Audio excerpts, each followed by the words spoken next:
Baik, selamat pagi semua teman-teman sekolah minggu. Hari ini kita kembali akan bersama-sama belajar dari buku pelajaran kita, dan kita memasuki pelajaran yang ke-12. Kita akan bersama-sama belajar tentang satu topik, Yesus Kristus Juru Selamat. Kita berdoa sebelum kita bersama-sama belajar. Tuhan, terima kasih hari ini kami boleh bersama-sama belajar. Hari ini kami boleh bersama-sama menikmati kebaikan Tuhan lewat pengajaran. Dan kiranya kami diberi hikmat oleh-Mu ya Tuhan, supaya kami mampu mengerti apa yang kami pelajari, mempraktekannya dalam hidup kami, menjadi berkat untuk kami dan juga menjadi berkat untuk sekeliling kami.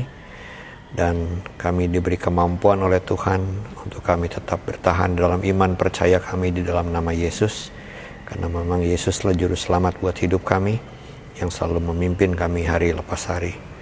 Roh Kudus, ini waktu-Mu mengajar kami semua, memberikan hati telinga seorang murid, dan memampukan kami untuk melakukan yang terbaik untuk mengerti kebenaran firman-Mu. Terpujilah nama-Mu Tuhan, di dalam nama Yesus Kristus Tuhan kami mau belajar dan memulai pelajaran kami hari ini. Haleluya, amin. Baik, selama beberapa minggu ini kita bersama-sama belajar tentang baptisan, tentang perjamuan Tuhan, syarat-syaratnya, tata caranya, dan semua ketentuan-ketentuan yang diberlakukan untuk menjalani kedua upacara gereja besar tersebut. Tapi hari ini kita akan bersama-sama kembali diingatkan bahwa inti dari semua yang kita sudah pelajari sejak dari pelajaran yang pertama sampai dengan ayat yang pelajaran yang ke-11, semua intinya ialah pada pelajaran yang ke-12 ini. Dasarnya ialah bahwa Yesus Kristus itu Juru Selamat kita. Artinya pengakuan teman-teman dan saya harus menjadi dasar iman kita, percaya kita kepada Yesus, yang menjadi dasar kita bisa melakukan perbuatan-perbuatan yang lain di dalam hidup ini.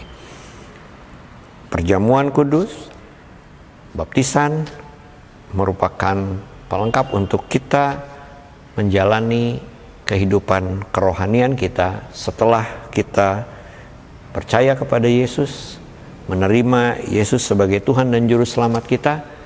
Maka pembaptisan dan perjamuan Tuhan adalah pelengkap kita untuk semakin melengkapi karya keselamatan Allah yang bekerja dalam hidup kita. Nah, pagi ini kita akan bersama-sama melihat, kita akan bersama-sama mempelajari bagaimana Yesus yang merupakan wujud nyata dari firman, seperti yang dikatakan dalam kitab Yohanes, bahwa Yesus adalah firman yang menjadi manusia, yang berinteraksi dengan manusia, yang berhubungan dengan manusia, dengan bahasa yang dimengerti oleh manusia, berjalan bersama dengan orang-orang di sekelilingnya, hingga pada akhirnya Yesus harus mengalami satu peristiwa di mana Yesus harus disalibkan, mati, tetapi puji kepada Tuhan, Yesus dibangkitkan di hari yang ketiga. Dia naik ke surga, menjadi satu bukti bahwa memang kuasa maut tidak pernah bisa berkuasa atas kehidupan Yesus. Sehingga sepatutnya kita mempercayai, meletakkan kepercayaan kita kepada satu pribadi yang datang dari surga, berjalan bersama-sama dengan kita di muka bumi ini, lalu dia pun kembali ke surga dan menunjukkan kuasanya yang besar, sehingga mampu untuk menyelamatkan kita umat manusia. Lewat pelajaran ini kita akan sama-sama melihat bagaimana Yesus Kristus yang sudah dinubuatkan sejak dalam perjanjian lama. Kalau teman-teman dan saya mempelajari bahwa kelahiran Yesus itu sudah dinubuatkan sejak lama sekali, Kalau teman-teman dan saya membuka kitab Yesaya pasal yang ke-9, Yesaya pasal yang ke-7, di sana dituliskan tentang nubuatan-nubuatan yang memang dituliskan tentang kelahiran dan kedatangan Yesus di dalam muka bumi ini. Dan itu adalah satu kenyataan bahwa memang Allah tahu benar apa yang dibutuhkan oleh kita manusia. Sejak manusia jatuh di dalam dosa, berbagai cara manusia mencoba untuk bisa mengembalikan hubungannya dengan Allah. Mencoba untuk mempersembahkan korban, mencoba untuk berbuat baik, mencoba untuk taat kepada Allah dengan segala perintah-perintah yang diberikan lewat nabi-nabinya. Tetapi manusia adalah satu pribadi yang tegar tengkuk, yang sering sekali bisa cepat berubah dari yang tadinya taat kepada Tuhan tiba-tiba menjadi memberontak kepada Tuhan, dari tadinya yang bisa mengucap syukur menjadi pribadi yang selalu mengeluh, dari pribadi yang tadinya begitu yakin, begitu percaya akan penyertaan Tuhan menjadi pribadi yang tiba-tiba ragu dan akhirnya melupakan Tuhan. Tuhan tahu benar apa yang menjadi kebutuhan dasar manusia yang tidak mungkin bisa memperbaiki hubungan pribadinya dengan Allah, karena dosa sudah merusaknya. Oleh karena itu, Yesus sendiri harus datang ke muka bumi ini, menjelma menjadi manusia, merendahkan diri sedemikian rupa, mengambil rupa menjadi seorang manusia, supaya apa? Supaya hubungan yang terputus itu bisa kembali dipulihkan. Hubungan Allah dan manusia yang akhirnya terputus, akhirnya diselesaikan lewat kematian Yesus dan kebangkitan Yesus pada hari yang ketiga. Oleh karena itu, mari kita tetap boleh meyakini bahwa Yesus yang sudah lahir di muka bumi ini, yang sudah melayani di muka bumi ini, yang sudah menunjukkan kuasanya kepada kita manusia lewat firman-Nya, maka Yesus itulah yang harus menjadi dasar kepercayaan kita untuk kita menjalani hidup kita ini. Dalam buku pelajaran halaman 46 ada satu kata-kata yang dituliskan begini. Gelap merupakan keadaan manusia setelah ia jatuh ke dalam dosa. Namun di sini dikatakan bahwa terang itu bercahaya di dalam kegelapan dan kegelapan itu tidak dapat menguasainya. Terang yang dibicarakan di sini menerangi manusia sehingga memungkinkan manusia dapat melihat keadaan dirinya sendiri yang sudah tercemar dosa dan keadaan Allah yang suci. Manusia selalu menganggap dirinya benar menurut pandangannya sendiri. Manusia selalu merasa bahwa dirinya paling tahu menurut pandangannya sendiri. Tetapi manusia tidak sadar ketika manusia jatuh dalam dosa, maka kegelapan melingkupi hidupnya sehingga pikirannya, jiwanya, hatinya sering dengan mudah ditipu oleh keadaan, sehingga akhirnya manusia kehilangan arah dalam menjalani hidup.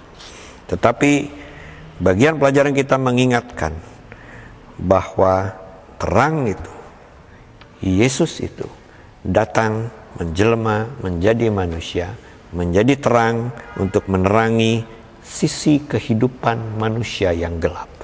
Supaya apa? Supaya kita manusia menjadi sadar bahwa kita ini adalah makhluk yang hidup dalam kegelapan, yang selalu cenderung melakukan kegelapan, sehingga kita perlu terang Kristus untuk menerangi kehidupan kita.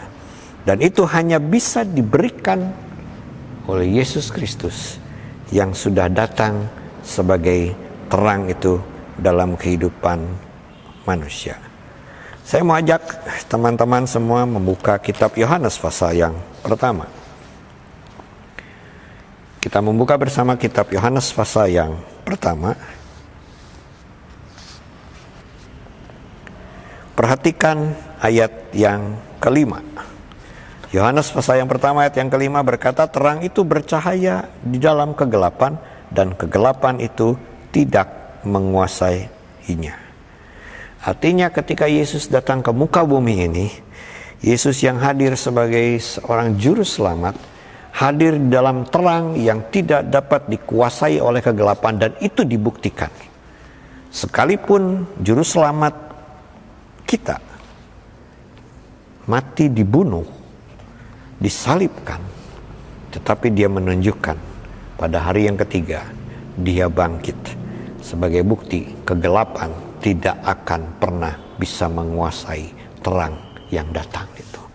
Oleh karena itu, lewat pelajaran ini, mari teman-teman dan saya semakin meyakini, semakin tetap teguh percaya bahwa Yesus Kristus yang telah memilih kita, dan kita menjadikan Yesus Kristus sebagai Tuhan dan Juru Selamat kita, adalah terang yang akan terus terang dalam hidup kita, menerangi kehidupan kita, ya, sehingga kegelapan dalam hidup ini tidak menguasai. Saya mau ajak teman-teman membuka kitab Lukas pasal yang kedua. Lukas pasal yang kedua ayat yang ke-8 sampai dengan ayat yang ke-15. Lukas pasal 2 ayat yang ke-8 sampai dengan yang ke-15. Bagian firman Tuhan ini memperlihatkan kepada kita bahwa ketika Yesus hendak dilahirkan, maka berita yang pertama diberikan ialah kepada sekumpulan gembala yang sedang menjaga kawanan ternaknya.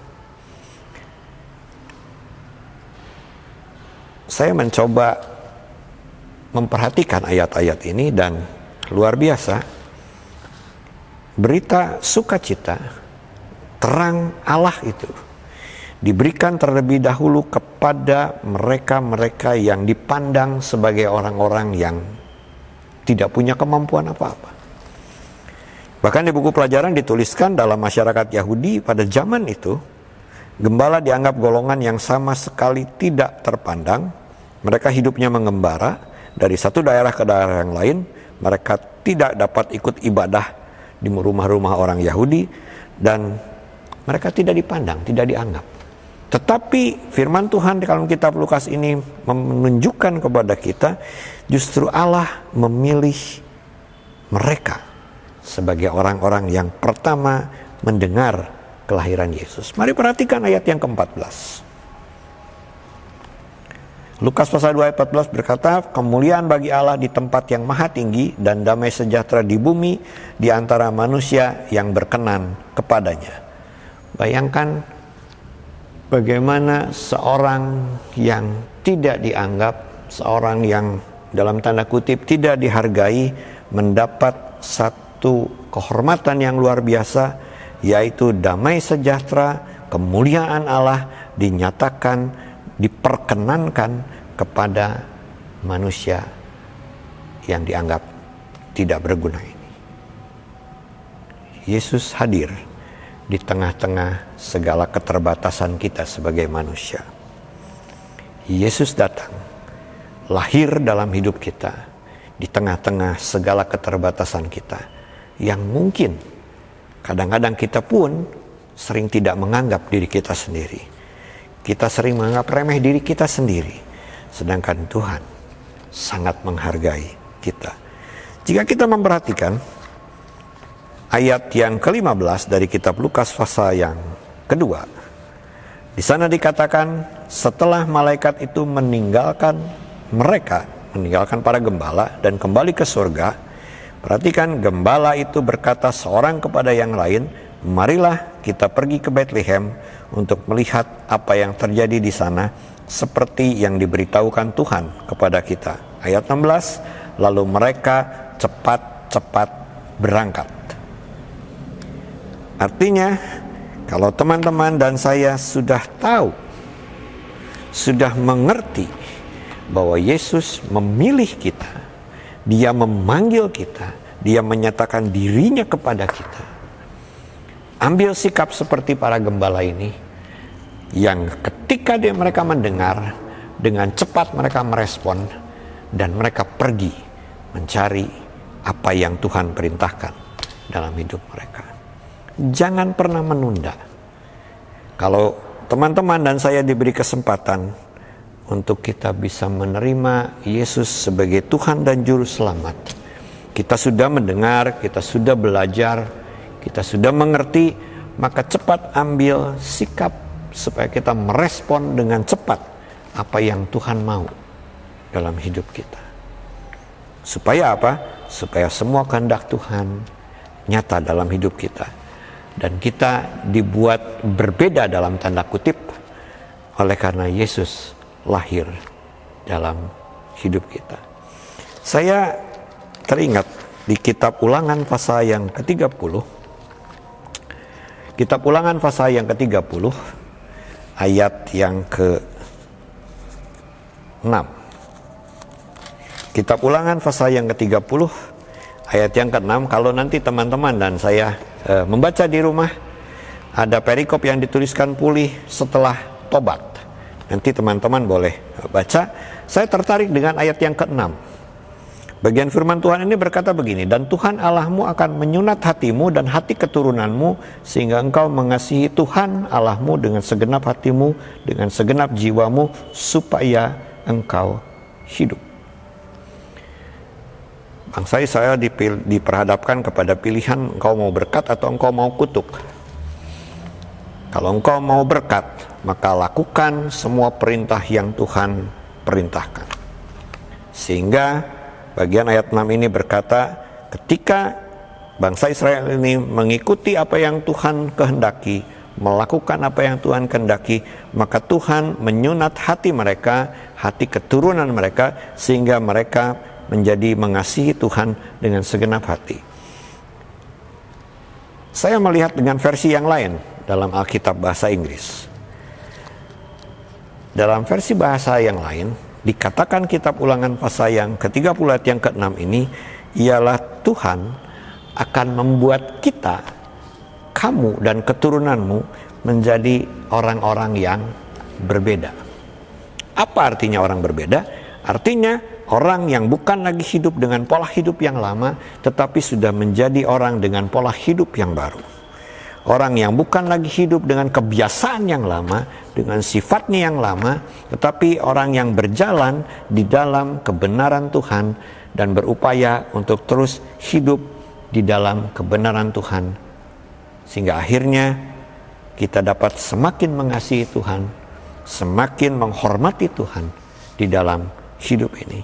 Kalau teman-teman nanti terus baca pasal yang ke-30 dari kitab Ulangan ini, di ayat yang ke-17 dan di ayat yang ke-18 dari kitab Ulangan pasal yang ke-30 ini menjadi satu peringatan buat kita.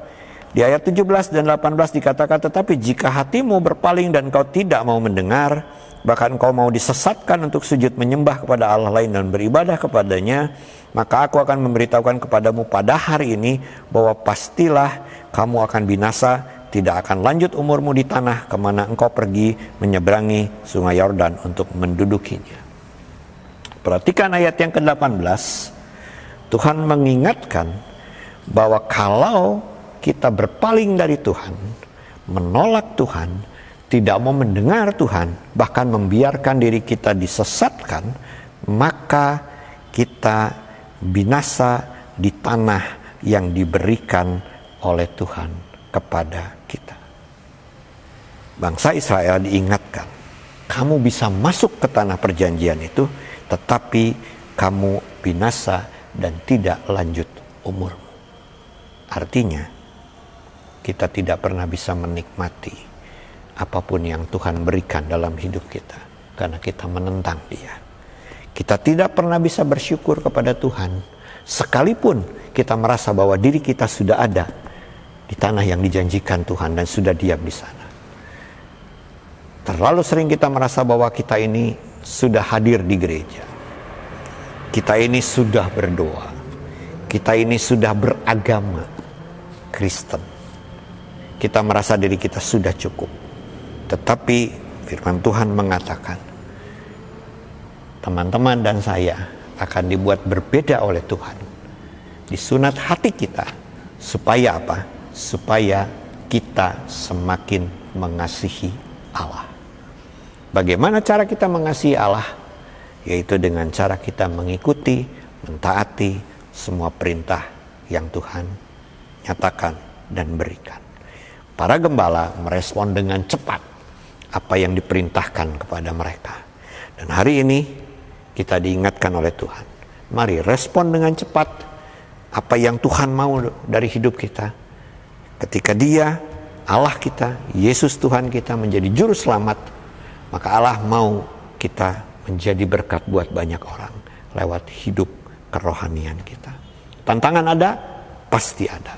Seperti dalam buku pelajaran yang dituliskan, Herodes menjadi satu tantangan ketika Yesus dilahirkan.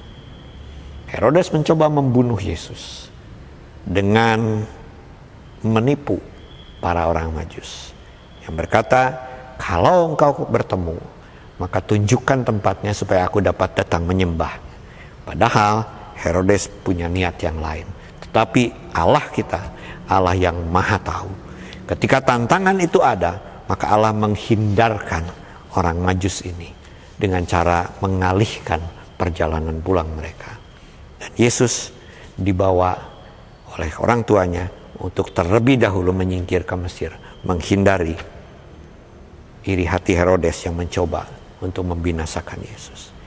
Kalau teman-teman dan saya hari ini mendengar suara Tuhan, merespon suara Tuhan, dan di hadapan teman-teman ada tantangan yang harus dihadapi, entah itu keegoan kita, entah itu mungkin rasa benci kita, rasa dendam kita, kemalasan, dan berbagai macam hal-hal yang sering membuat kita sulit untuk kita bisa hidup semakin mengasihi Tuhan.